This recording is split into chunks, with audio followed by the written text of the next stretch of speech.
Hi అండి. నమస్తే. Welcome to Suhasini's kitchen. నేను మీ సుహాస్ని రెడ్డి. ఈరోజు మన కిచెన్‌లో చలికాలం స్పెషల్ రెసిపీని చేసి చూపించబోతున్నా. చాలా చాలా టేస్టీగా ఉండే ఈ కర్రీ రెసిపీని తప్పకుండా ట్రై చేయడం అస్సలు మర్చిపోకండి. వెల్లుల్లి రెబ్బలు, ఒక కట్ట మెంతి కూర ఉంటే చాలు. చాలా రుచిగా ఉండే ఈ కర్రీని ప్రిపేర్ చేసుకోవచ్చు. ఇందుకోసం స్టవ్ మీద ఒక పెనం పెట్టుకోండి. కొద్దిగా ఆయిల్ వేసుకొని అందులోకి ఒక 10 వెల్లుల్లి రెబ్బలు వేసుకొని గోల్డెన్ కలర్ వచ్చేదాకా వేయించుకోవాలి.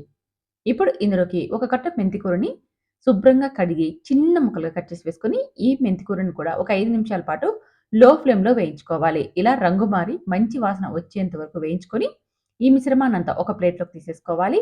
ఇప్పుడు అదే పెనంలోకి మరికొద్దిగా ఆయిల్ వేసుకొని 2 ఇంచుల అల్లంని, ఒక 10 లేదా 20 వెల్లుల్లి రెబ్బల్ని చిన్న ముక్కలుగా కట్ చేసి, వీటన్నిటిని కూడా గోల్డెన్ కలర్ వచ్చేదాకా వేయించుకోవాలి. మనకి ఈ అల్లం కానీ, వెల్లుల్లి రెబ్బలు కానీ బాగా వేగితేనే టేస్ట్ చాలా బాగుంటుంది. చూడండి ఈ విధంగా వేగిపోయిన తర్వాత ఇప్పుడు ఇందులోకి 1 లేదా 2 పచ్చిమిర్చిని చిన్న ముక్కలుగా కట్ చేసి వేసుకోవాలి. అలాగే పెద్ద సైజు ఉల్లిపాయని ఒకటి చిన్న ముక్కలుగా కట్ చేసి వేసుకొని, ఉల్లిపాయని రంగు మారేంత వరకు వేయించుకోవాలి. చూడండి మనకి ఈ విధంగా ఉల్లిపాయ రంగు మారిన తర్వాత ఇందులోకి 2 పెద్ద సైజు టమోటాలని చిన్న ముక్కలుగా కట్ చేసి వేసుకోవాలి. బాగా పండిన టమోటా తీసుకోవాలి. అప్పుడే మనకి ఇందులో నుంచి గుజ్జు వచ్చి టేస్టీగా ఉంటుంది. చూడండి టమోటాలు మనకి ఈ మాత్రం మగ్గిన తరువాత ఇందులోకి ఒక స్పూన్ చిల్లీ పౌడర్‌ని, ఒక పావు టీ స్పూన్ చాట్ మసాలాని, అలాగే ఒక స్పూన్ ధనియాల పొడిని, ఒక హాఫ్ టీ స్పూన్ దాకా గరం మసాలాని, చిటికెడు పసుపును, అలాగే రుచికి సరిపడా ఉప్పును వేసేసుకొని ఇదంతా కలుపుతూ మరొక 5 నిమిషాల పాటు వేయించుకోవాలి. మనకి మసాలా అంతా బాగా వేగాలి కదా! ఒక 5 నిమిషాలు లో ఫ్లేమ్‌లో వేయించుకుంటే మసాలా అంతా బాగా వేగిపోతుంది. ఇదంతా వేగేలోపు ఒక మిక్సీ బౌల్ తీసుకోండి. అందులోకి వేయించిన వేరుశనగ విత్తనాలను, అలాగే నువ్వుల్ని కలిపి గ్రైండ్ చేసుకోవాలి. అది కూడా కచ్చా పచ్చాగా. ఒక పావు కప్పు వేరుశనగ విత్తనాల్ని, ఒక 2 స్పూన్స్ నువ్వుల్ని లైట్ గోల్డెన్ కలర్ వచ్చేదాకా వేయించి చూడండి ఈ విధంగా కచ్చా పచ్చా గ్రైండ్ చేసి పక్కన పెట్టుకోవాలి. ఈలోపు మనకి టమోటాలు సాఫ్ట్‌గా అయిపోయుంటాయి. చూస్తున్నారుగా?